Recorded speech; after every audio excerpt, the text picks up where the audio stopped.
Well, good morning, good afternoon, good evening, ladies and gentlemen, to all of you joining us from across the globe, and welcome to our latest webinar on men, cancer, and HPV. My name is David Winterflood. I'm the director of No Man is an Island Race to End HPV. And we've worked together with Global Action on Men's Health on the issue of men, cancer, and HPV for a while now. And this is our latest webinar in the series, and it's entitled Men, Cancer, and HPV, Other Diseases Caused by HPV, New Insights into the Emerging Links Between HPV and Infertility, Cardiovascular Disease, Skin Cancer, and Prostate Cancer.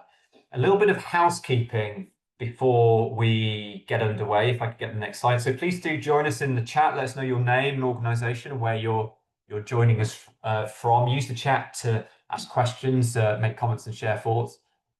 And as it says, it is an interactive webinar, so we will be hearing from our wonderful speakers this morning, but there will be time for Q&A at the end. So please do take part in that and let us know any questions that you might have for the panelists. And as you heard, we had a little bit of back and forth there. That's because we are recording this webinar. We know lots of people like to view these back after the event or share it with colleagues and their organizations. So it will be available to watch, and indeed you might be watching me back right now. So who do we have speaking today? Well, a whole range of speakers. We have Professor John Dorbar, who's the Professor of Viral Pathogenesis at Cambridge University. My friend and colleague, Peter Baker, Chief Executive of Global Action on Men's Health. Professor Sarah Allinson, Professor of Genome Stability and Cancer at Lancaster University. Professor Daniel Kelly, Emeritus Professor in Healthcare Sciences, Cardiff University. Professor Carolina Oliveira, Clinical Research Specialist at the Universidad Nacional de Córdoba in Argentina.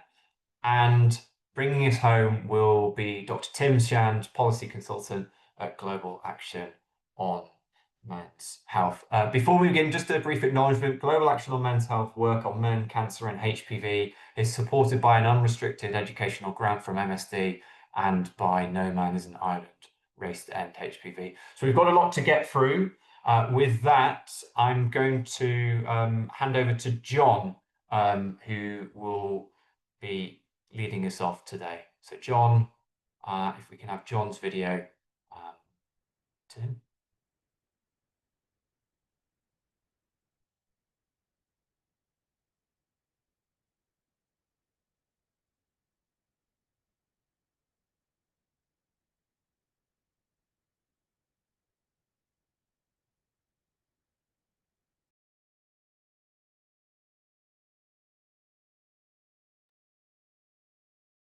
Tim, I don't have audio on that. I don't know if anyone else. I do. Does others not have audio? No, there's no audio.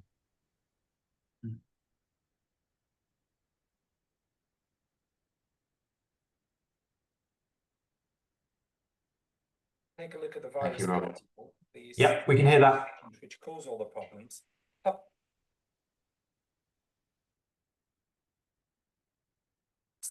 Take a look at the virus particle, the infectious agents which cause all the problems. Papillomaviruses are actually quite simple structures, and they consist of a protein coat made up primarily of the major co-protein L1. And inside this protein coat is a circle of viral DNA. And of course, the viral DNA encodes a series of genes and key series of proteins, which is what the virus uses to basically construct its life cycle, but also that these genes are involved in cancers. Now, viruses, of course, are obligate intracellular parasites. So the particle itself is just basically a vessel for transferring the DNA genome, the 8,000 base pair genome, between cells. And what really matters is when this virus gets into the cell, of course, it expresses its genes in a particular way. And the disease outcome really depends on the patterns of gene expression and the specific viral protein functions. Now, during the course of this meeting, you will hear about a number of different papillomaviruses, maybe about the beta papillomaviruses in association with skin cancers. But many of the papillomaviruses which cause sexually transmitted diseases come from this group at the top, the alpha papillomavirus group. And in the alpha papillomaviruses, there are 3 branches, and these are often divided into this one, which are called high-risk papillomaviruses because there's a high risk of causing cancer, and low risk because there's a lower risk. And these are both sexually transmitted viruses. You'll see some of the well-known cancer-associated papillomaviruses such as HPV-16 and 18 in this high-risk group. Now, the current model really is very simple of how papillomaviruses cause cancer. During a normal infection, the viruses set up a reservoir in the cells in the lower layers of the epithelium, and this allows the virus to stay in the body for a long time. And during a productive life cycle, which ends up producing virus particles, the virus produces cells which leave this basal reservoir, and as they move towards the surface, they express different viral genes, so that at the end of when they reach the surface, the cells are full of virus particles, and this is a highly coordinated, regulated pattern of gene expression. The big real problem in papilloma-associated cancers is this gene expression can become deregulated. And of course, these genes E6 and E7 have particular functions which, when deregulated, can predispose to the development of cancers. So persistent deregulated expression of E6 and E7 can lead to the accumulation of genetic errors in the cell because of the particular functions of these proteins, and eventually this can lead to invasion and metastasis. And this is basically the concept which we can apply to other sites in the body. So in the cervix, which has been very well studied, we have productive infections which are more common in the ectocervix. This is the outside part of the cervix, which is a multi-layered stratified epithelium. And of course, virus produced here can infect problematic sites such as the transformation zone in the endocervix. Whereas a virologist, we would call these abortive infections rather than productive. And these productive and poorly productive infections really equate to what clinicians will describe as low-grade squamous neoplasias and high-grade squamous neoplasias. And of course, the high-grade squamous neoplasias with deregulated E67 are considered the precursors of cancers.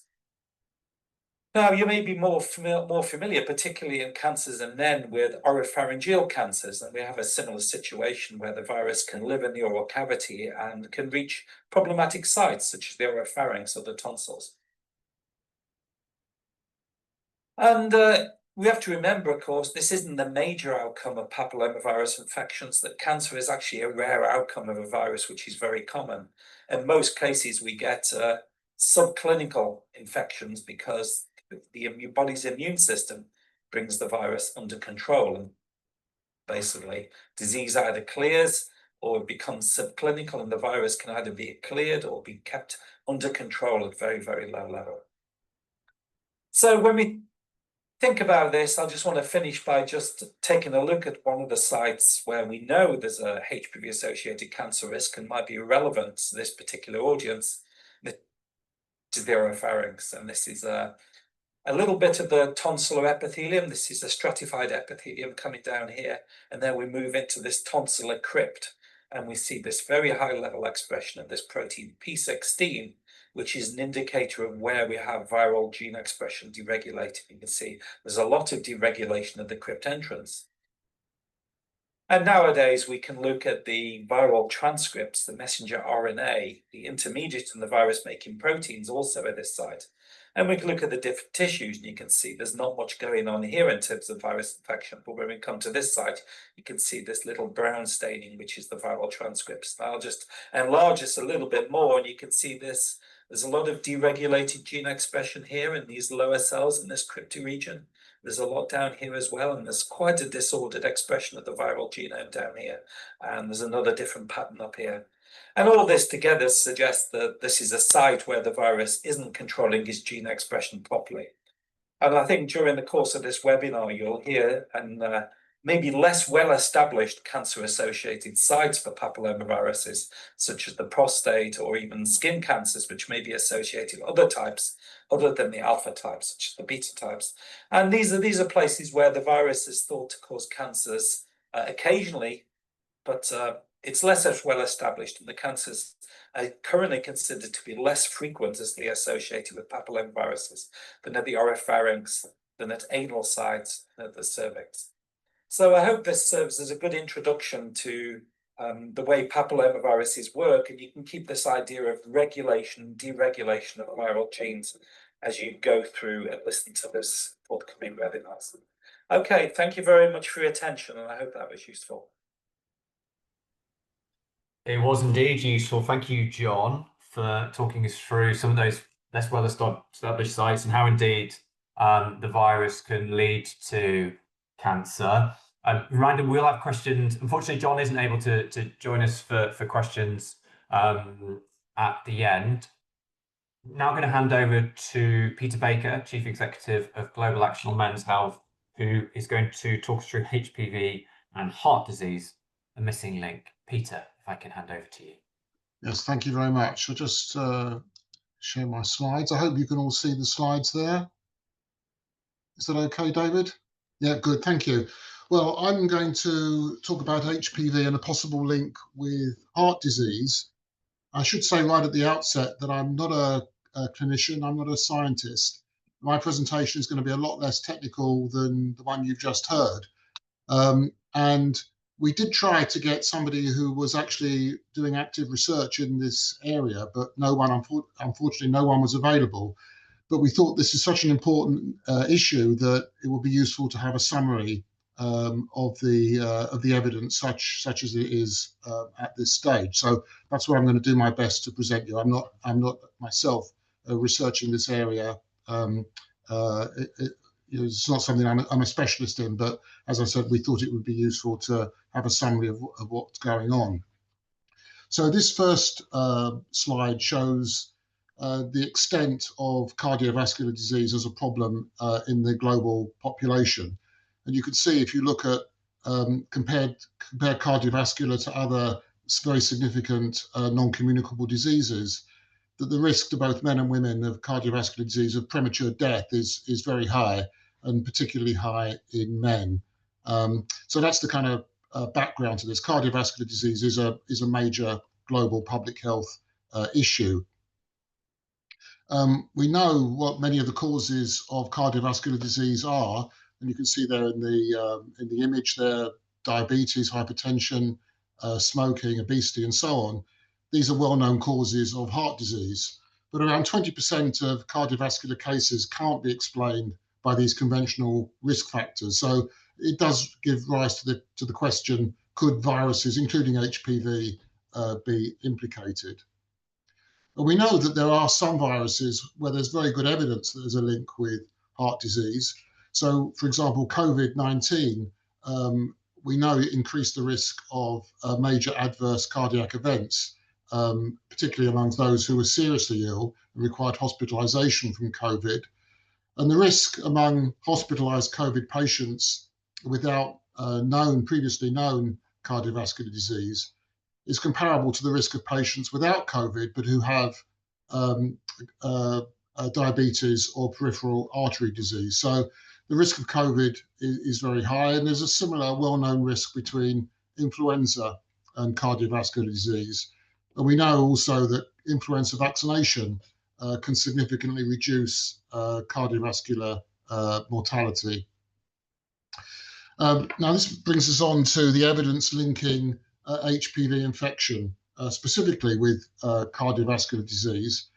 And there was a study that was published earlier this year, back in March, at the American College of Cardiology conference in the United States. And this was basically a meta-analysis of 7 studies, which looked altogether at about 250,000 patients over the period 2011 to 2024. The age range of the patient studied was 20 to 75 years, and the studies had a follow-up period ranging from 3 to 17 years. There were several countries covered by the meta-analysis: Australia, Brazil, South Korea, and the United States. And some studies adjusted for potential co-founding variables like smoking and diabetes. But one limitation of all these studies is that they relied on observational data which prevents firm conclusions or any conclusions really of causality. But there were two very significant key findings. The first was that overall, HPV positive patients had a 40% higher likelihood of developing cardiovascular disease and were at twice the risk of coronary artery disease than HPV negative patients.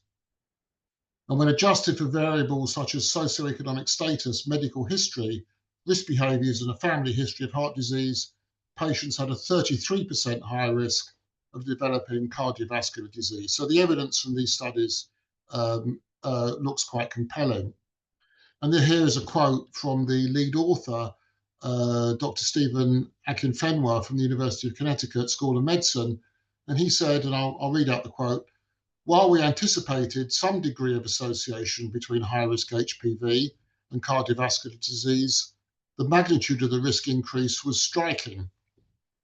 However, we found no significant association between HPV and hypertension, suggesting that the impact of HPV on cardiovascular health may be more specific to atherosclerosis-related diseases rather than overall blood pressure regulation.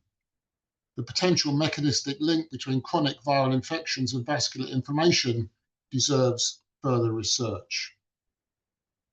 And I think it was interesting that Gavi, the Vaccines Alliance, which provides financial support to HPV vaccination in lower income countries, highlighted this study on their website, and the link to the source there is on the screen. So the next question perhaps is, can HPV vaccination prevent cardiovascular disease? And this paper actually looked at that particular issue.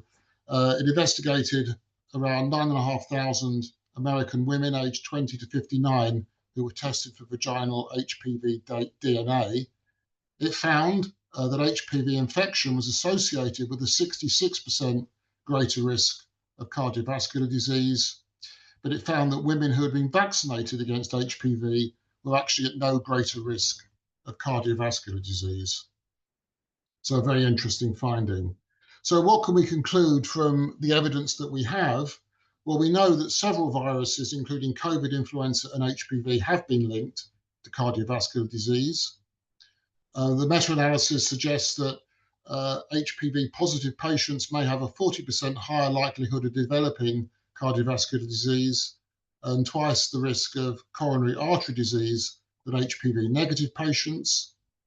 It's possible that HPV vaccination could remove this increased risk and potentially help to reduce the global burden of cardiovascular disease, but clearly further research is needed before we can say definitively that there is a link or that vaccination could help, and we particularly need longitudinal studies of vaccinated populations.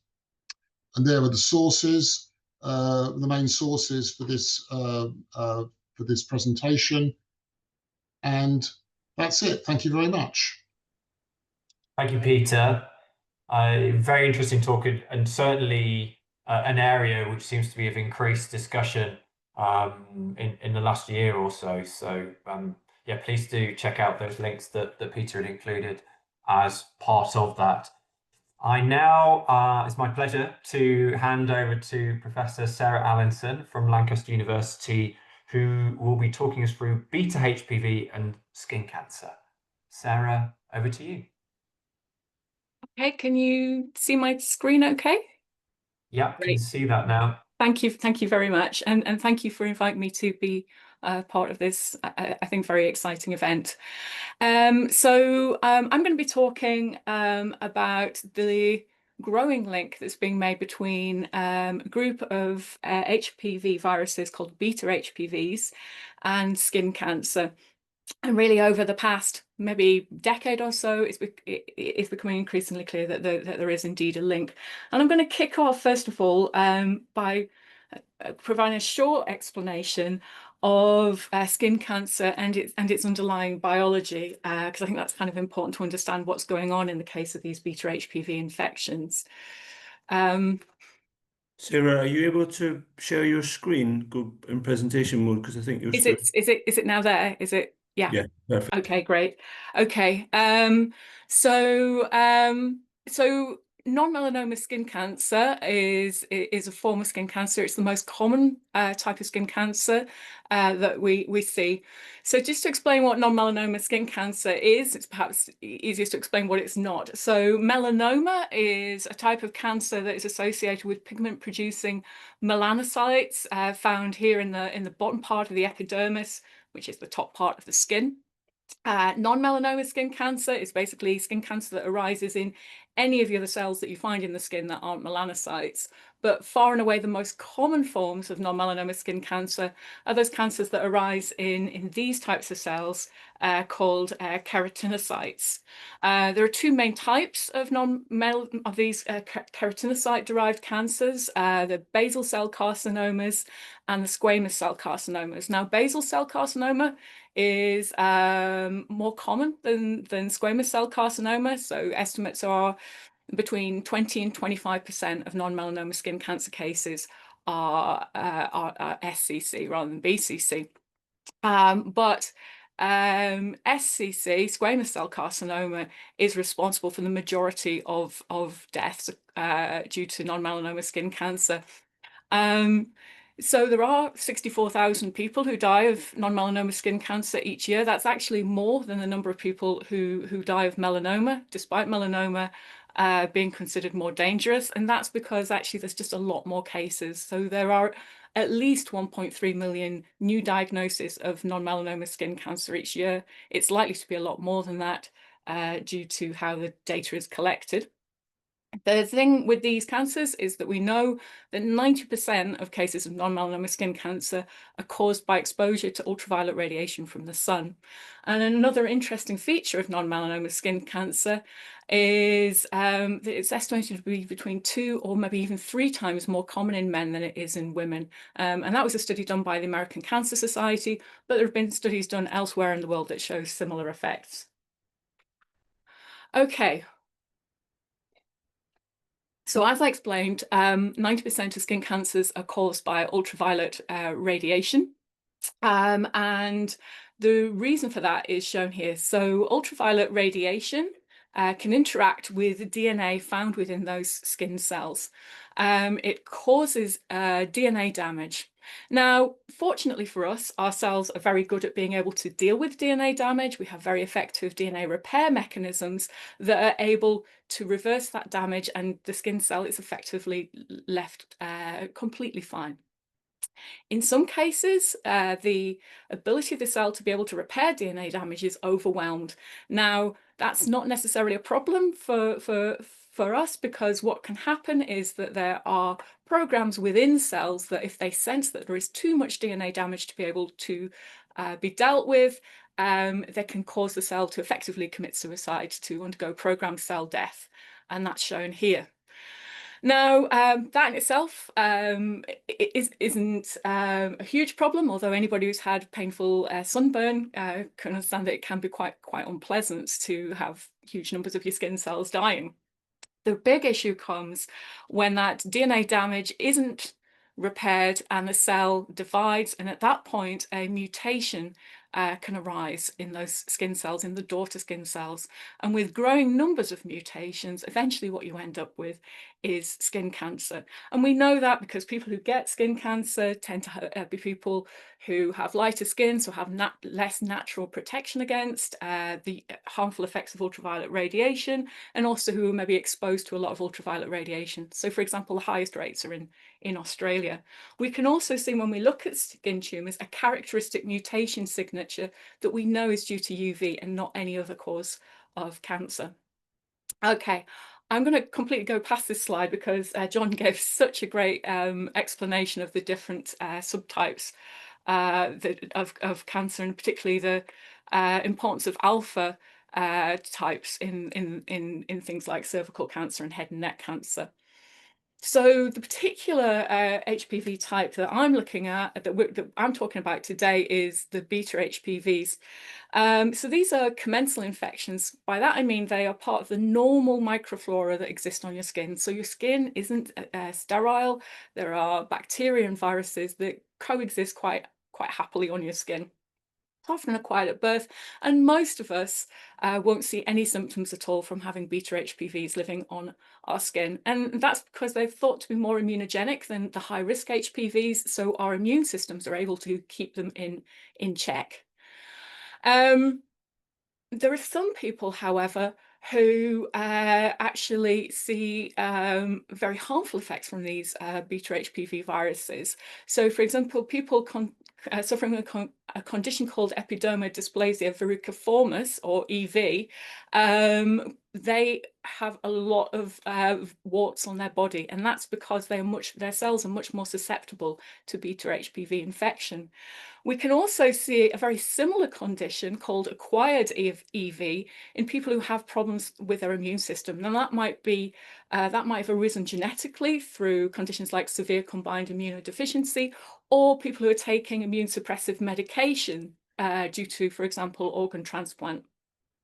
Now, as I said, people suffering from EV, whether it's genetic or acquired EV, develop multiple warts, but they can also develop these cutaneous squamous cell carcinomas in sun-exposed areas. And when people look at those cancers, they found that 90% of them are positive for just two HPV subtypes, HPV5 and HPV8, which are both types beta HPVs.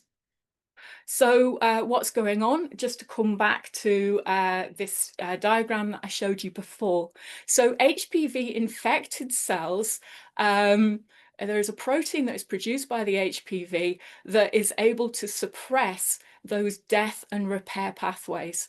And by suppressing those death and repair pathways, that means that you increase the amount of mutations. So you see a rapidly increased mutation rate, and as a consequence of that, it can help to drive cancer. Now, this has been termed the hit and run model. So effectively what the virus is doing here is it is helping to drive mutagenesis, which causes cancer, but it isn't actually driving the cancer growth itself. And John gave a really nice explanation of how those E6 and E7 proteins in alpha HPVs are actually driving the cancerous growth. So that isn't the case in these beta HPVs. We still see the skin tumours still show a typical UV signature. So we know that effectively what's happening is that UV damage is not being repaired and the cells are mutating. And that's been validated via, this model has been validated in a number of ways. So it was first actually posited by a group working at the International Agency of Research on Cancer in a mouse model. However, this year, a case report came out about a 34-year-old woman who had many warts and over 40 independent HPV-19 positive skin tumours, and these were not responding to treatment. So when they did genetic profiling of the woman, they realised that she had a problem with her immune system. And when they looked at the tumours, they didn't see the sort of UV signature mutations that you would expect to be normally driving the cancer.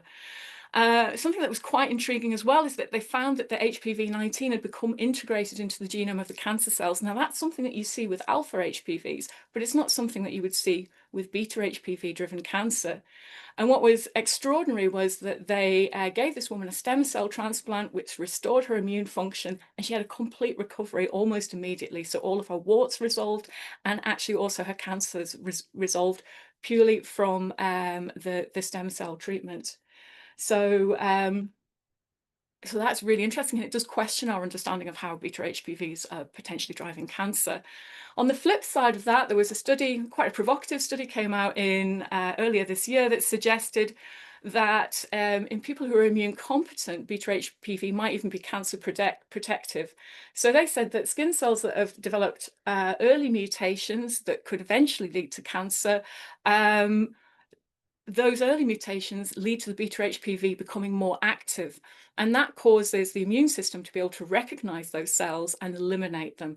So the idea here is that HPV infection could prevent cancer occurring in immune competent people. Now, there is a lot more work needed to be done to understand this, and there was quite a lot of criticism when the study came out. So there are some gaps in knowledge, and there have been studies that show the exact opposite, that show, for example, that squamous cell carcinomas in people who are completely immune competent also show signs of beta HPV infection.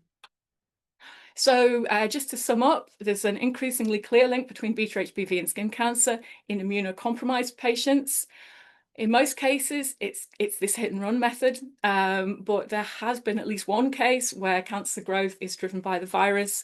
Whether that's just a unique feature of this particular patient isn't clear at the moment. There's a lot less information about what happens when the immune system is fully functional. Is it protective? Is it actually increasing your risk? There's a lot more work needed to be done. Just like to conclude by saying that people are developing vaccines against beta HPV, and these use a similar idea to alpha HPV vaccines targeting the L1 protein, but the current vaccines would not provide any protection against beta HPV. Thank you.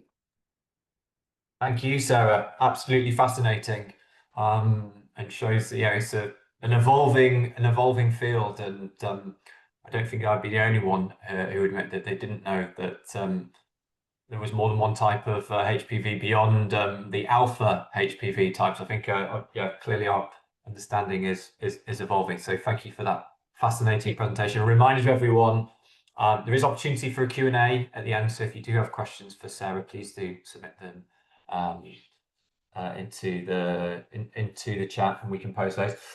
It's now my pleasure to introduce Professor Daniel Kelly from Cardiff University, who will talk to us about HPV and prostate cancer. Daniel, over to you.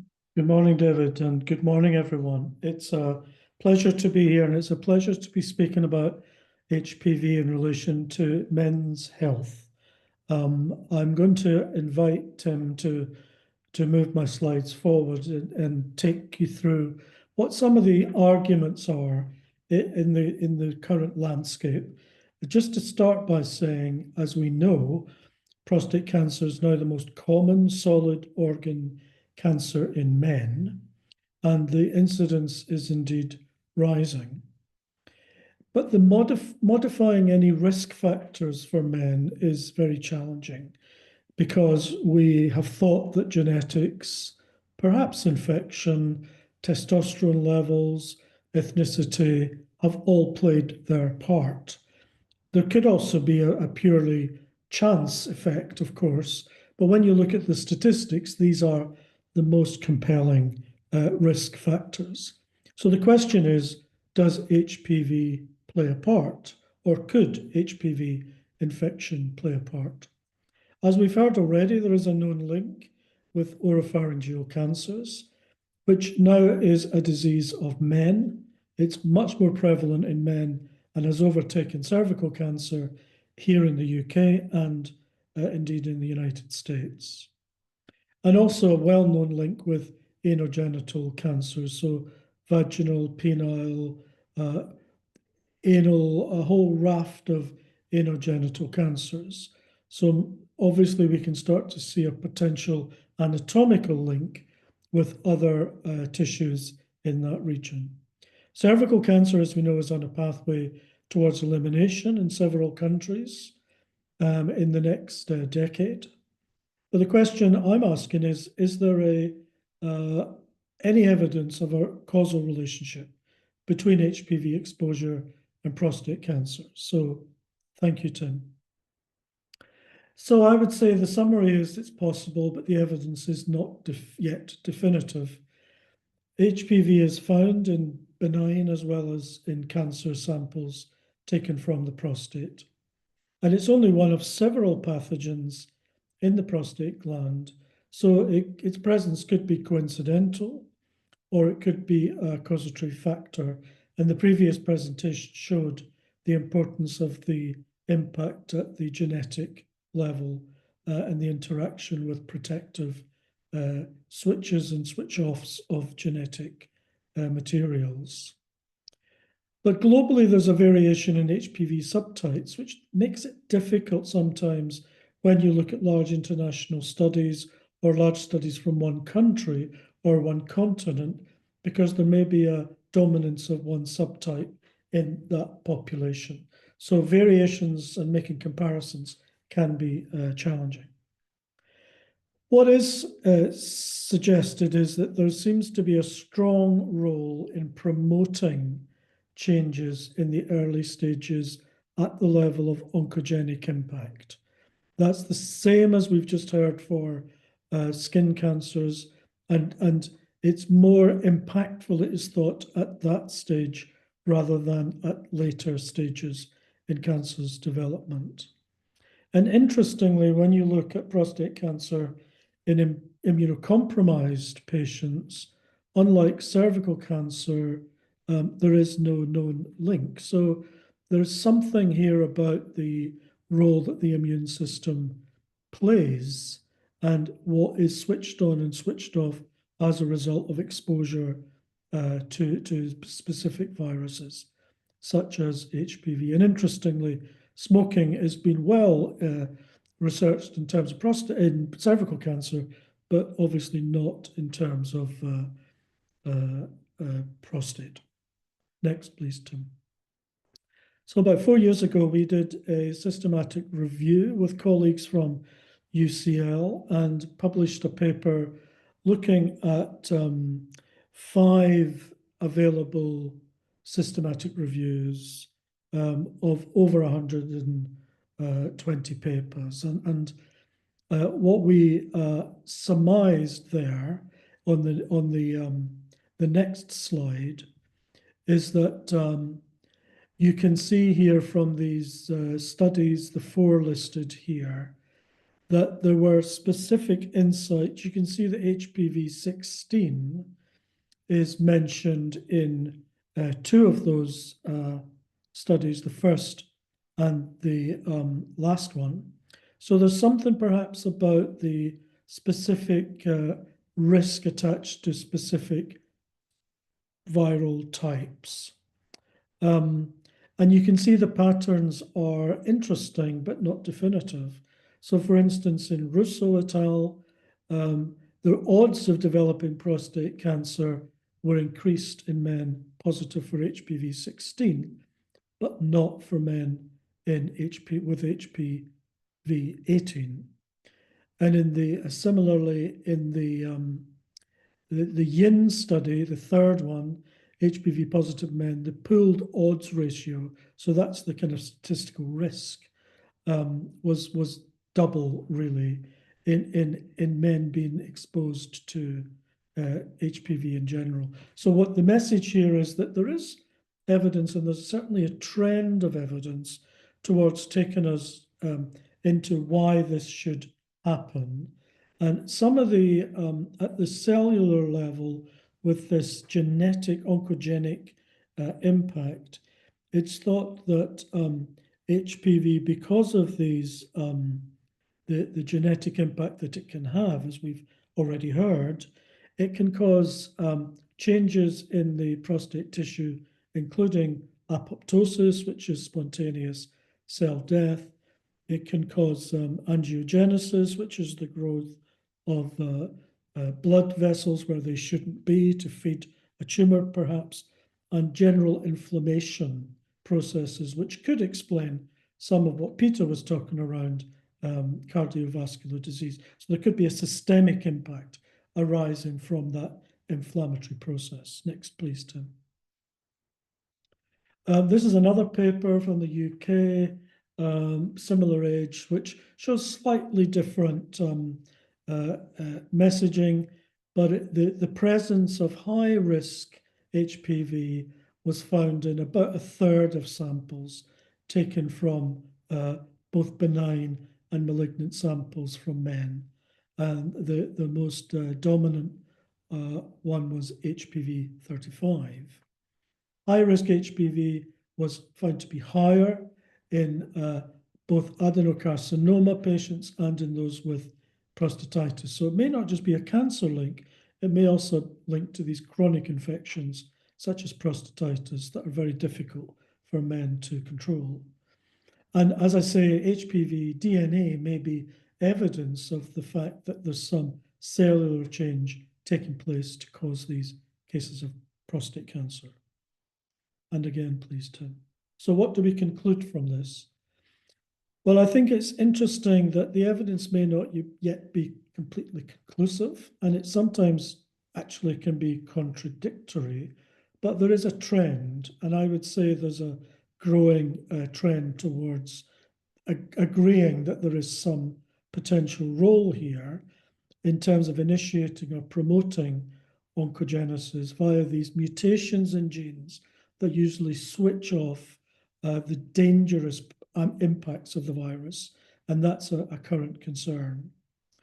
HPV is found now in about a quarter to a third of prostate cancer samples, and different HPV types seem to be associated with different risk levels. And for instance, HPV 16 appeared in both of those studies that I mentioned.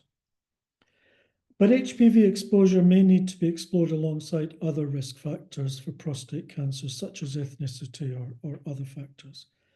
And current anti-vax rhetoric does not protect young men who might be at risk of this prostate cancer. So we need more research. It strengthens the case, I would say, for gender-neutral vaccination, especially when other cancers in men are considered, such as oropharyngeal. So one more slide and I am finished. Just some references there, which will be available should you wish to read further. Thank you, David. Thank you, Daniel. Fascinating presentation. And ladies and gentlemen, now hand over to our final presenter for today's webinar, which is Professor Carolina Oliveira from the Universidad Nacional de Córdoba. Carolina, if I can hand over to you for your presentation on HPV in the male genital tract, key effects on fertility, inflammation, and co-infections. Over to you. Okay. Can you see my presentation? It was up, Carolina. It just came down. Can you try again, or do you want me to share? Yes. Just me a second.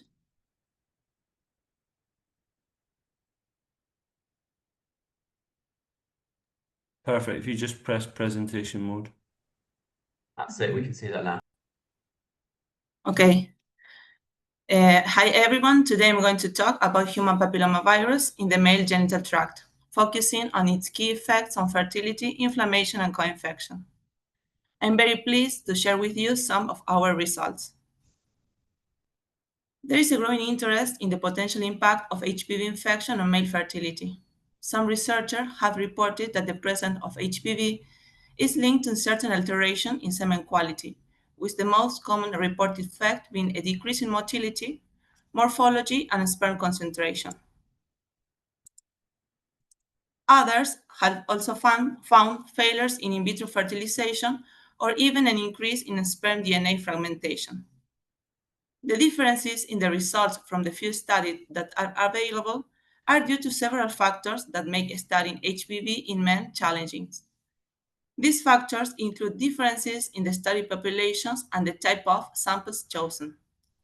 Furthermore, no standardized detection methods exist for men as they do for women. Additionally, a study often omits analysis of other genital tract co-infection that may occur alongside HPV.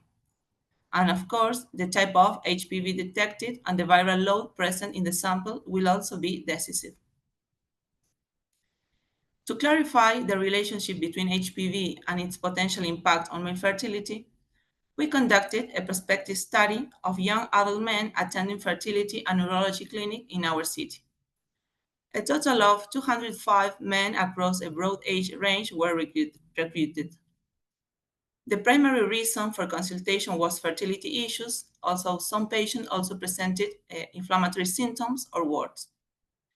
This group underwent semen analysis quality evaluation using conventional methods as well as flow cytometry. Additionally, a wide range of urogenital infections were detected. Inflammatory markers such as leukocytes and cytokines were also measured. It's important to mention that in routine semen analysis, urogenital infections are usually detected through sperm culture. This method identifies uropathogens such as E. coli, E. faecalis, among others. In this study, the range of infection evaluated was expanded by the use of PCR method, which allowed the detection of organisms like chlamydia, herpes type 1 and 2, mycoplasma, uroplasma, and others. For HPV positive samples, further analysis was performed using RFLP to determine the specific genotype present. Surprisingly, 77% of the patients tested positive for at least one of the infection studied. Among them, Chlamydia trachomatis was the most frequently detected pathogen, followed by Mycoplasma hominis. HPV was the third most common uropathogen found in 19% of semen samples. Additionally, it is important to note that 74% of HPV positive patients had one or more associated co-infection. This Venn diagram illustrates the complexity of HPV-associated co-infection, showing HPV occurring alongside 1, 2, or even 3 additional uropathogens.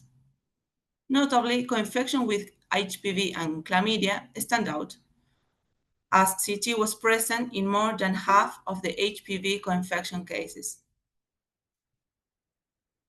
Regarding the type of HPV present in the semen sample, we found that half of the HPV positive patients had at least one high-risk genotype.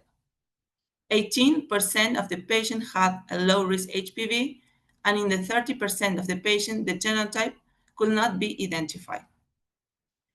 These figures show the frequency of a specific genotype found in this sample.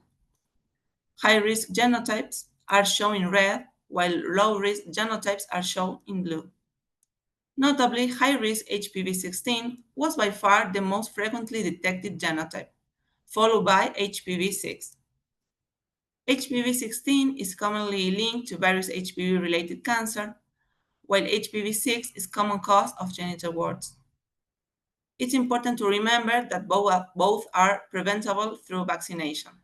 Since there are no official statistics on HPV infection in men in Argentina, our data provide important evidence to support the development of public health policies and improve clinical care for these patients in our country.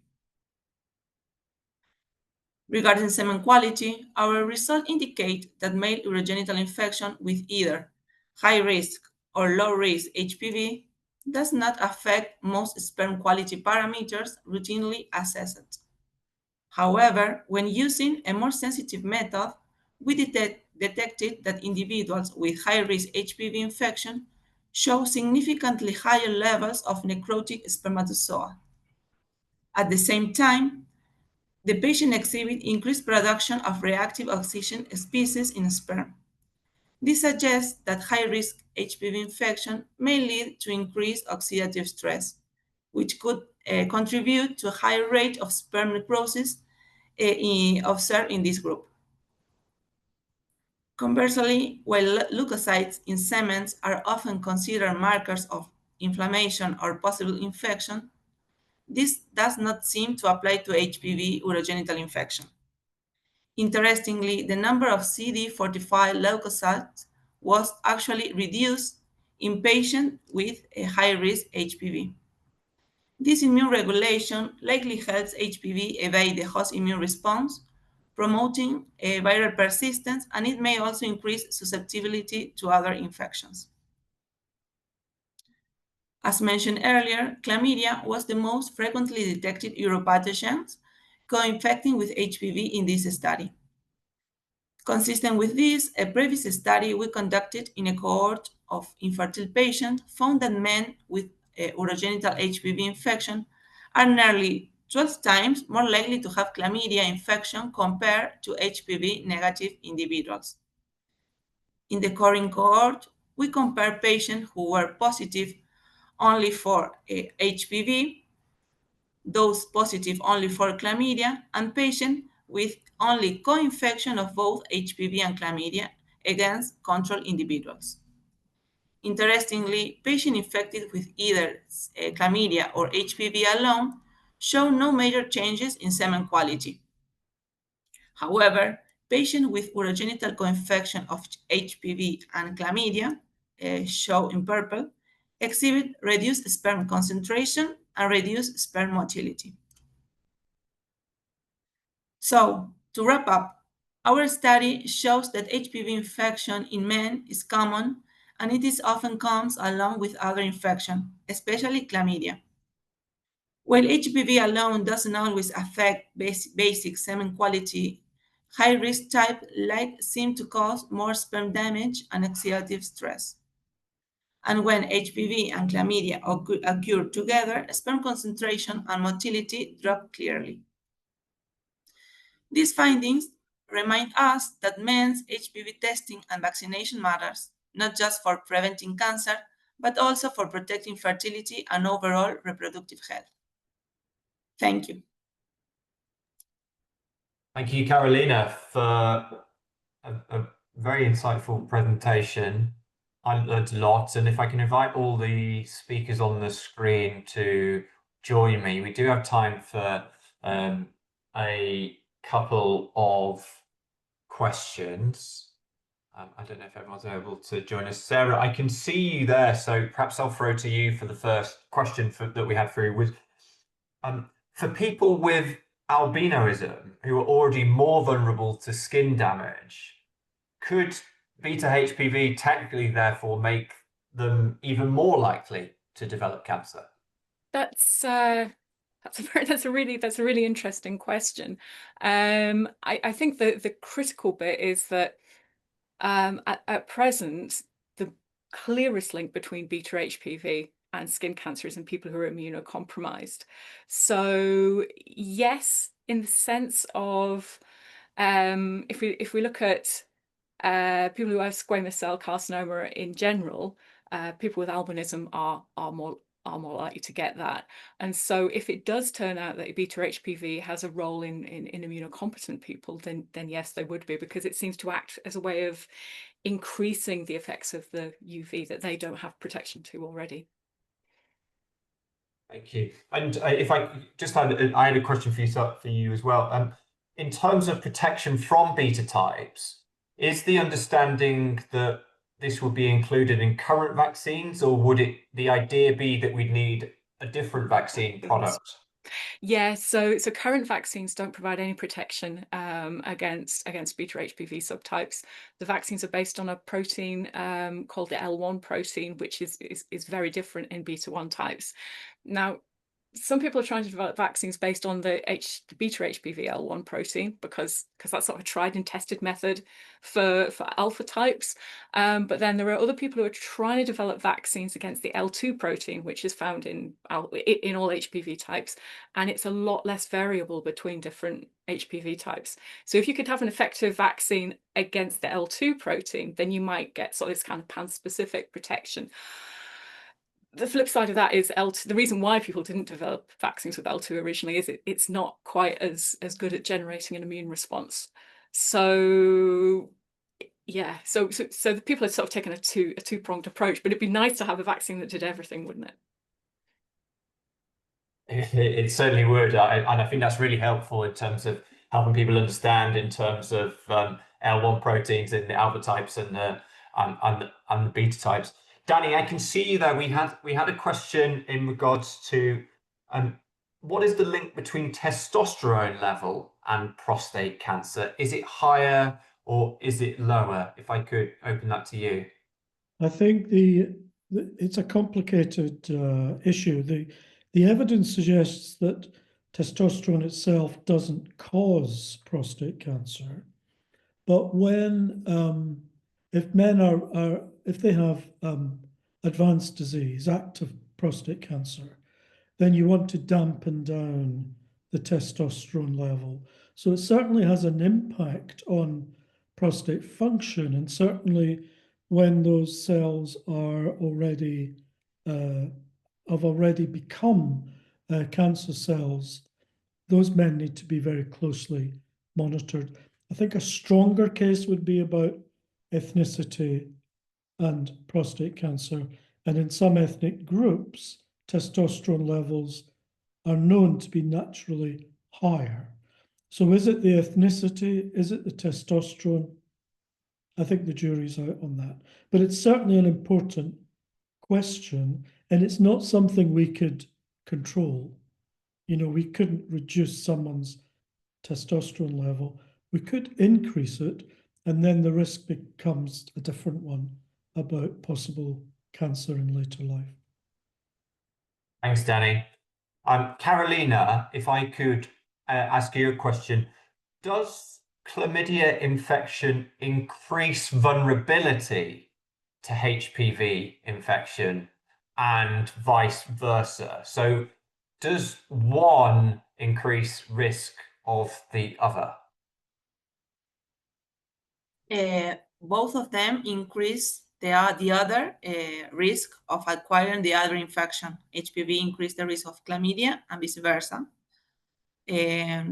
We found it in the first work that we made in infertile patients, But in this second cohort, with a wide range of patients, we didn't find this association, but we found a lot of co-infection with chlamydia, HPV, chlamydia, herpes, chlamydia, mycoplasma, and HPV. Okay, a complex co-infection in HPV positive patients. So I think it is important to take into account chlamydia in this context. And I think what strikes me, given that we know that chlamydia can have such serious reproductive consequences for females. So if we know that we can have this issue around co-infection of HPV and chlamydia in males, theoretically, therefore, this strengthens why we need to be protecting males against HPV in that case. Absolutely. I think that it's a very positive method to protect men, for protect women too. But as I said in the presentation, men too have problems with both co-infection. Thank you, Carolina, and thank you to our speakers. I'm aware that we're at 11:59 and I need to hand over to Dr. Tim Shand to bring this presentation to a close. Tim, if I could hand over to you.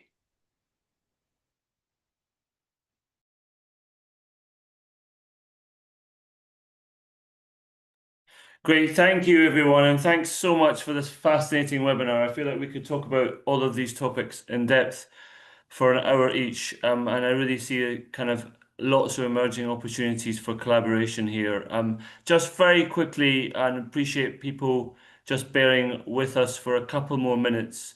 This builds on our broader men, boys and HPV work, and we're really thrilled to have this discussion, particularly thinking more broadly around the impact of the virus. And I just want to remind people about some forthcoming activities. Please do sign up for our quarterly newsletter if you haven't already. We'll put a link in the chat, and we'll also follow up and to this webinar with an email asking everyone whether you want to join, and we'll sign you up to the newsletter to receive information about our ongoing work. In terms of specifically what else is happening before the end of the year, for organisations that are on the webinar that haven't endorsed our global call for gender-neutral universal HPV vaccination, please go to the website here, www.endhpvglobal.org, to support us. We are aiming for 100 sign-ups by the end of the year, and we're very close to getting there. And of course, we'll be moving forward on that in 2026 also.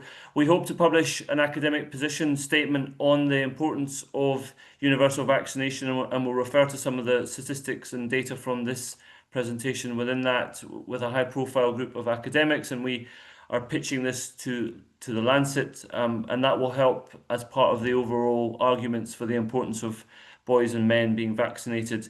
We have a forthcoming event specifically on men and cancer at the European Cancer Summit in November. If any people on the call are going to be there, please do join us.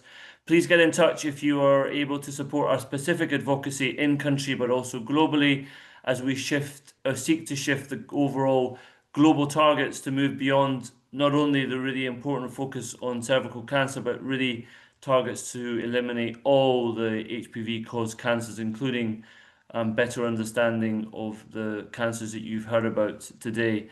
And watch the space for information about our forthcoming webinars. Just to flag, the next one that we are planning in December, provisionally on the 9th of December, is a deep dive specifically into the Middle East and North Africa region. And we're really thrilled that a number of governments have agreed potentially to be part of this event. And we will bring together stakeholders, government, civil society, and others to really think more broadly around how do we move the needle on HPV vaccination in that particular region. So stay tuned. And please, as I say, thanks to those who have already endorsed our call to action. And thank you all for joining this really fantastic webinar. And thanks once again to our speakers. Back to you. And oh, sorry, just to say, please do evaluate this webinar. Your feedback is critically important to us. I put a link in the chat, and we're always really grateful for the thoughtful inputs from those who participate, and as always, welcome your thoughts. So please do evaluate and give us your feedback, particularly on things that you think we haven't covered for the future. Thank you, David. Thank you, Tim. Beautifully done, as ever. Ladies and gentlemen, thank you for joining us today. I can only reiterate Tim's thanks to our wonderful speakers, Sarah, Carolina, Daniel, Peter, and John. Have a lovely rest of your day, and we hope to see you soon. Take care. Goodbye. Goodbye.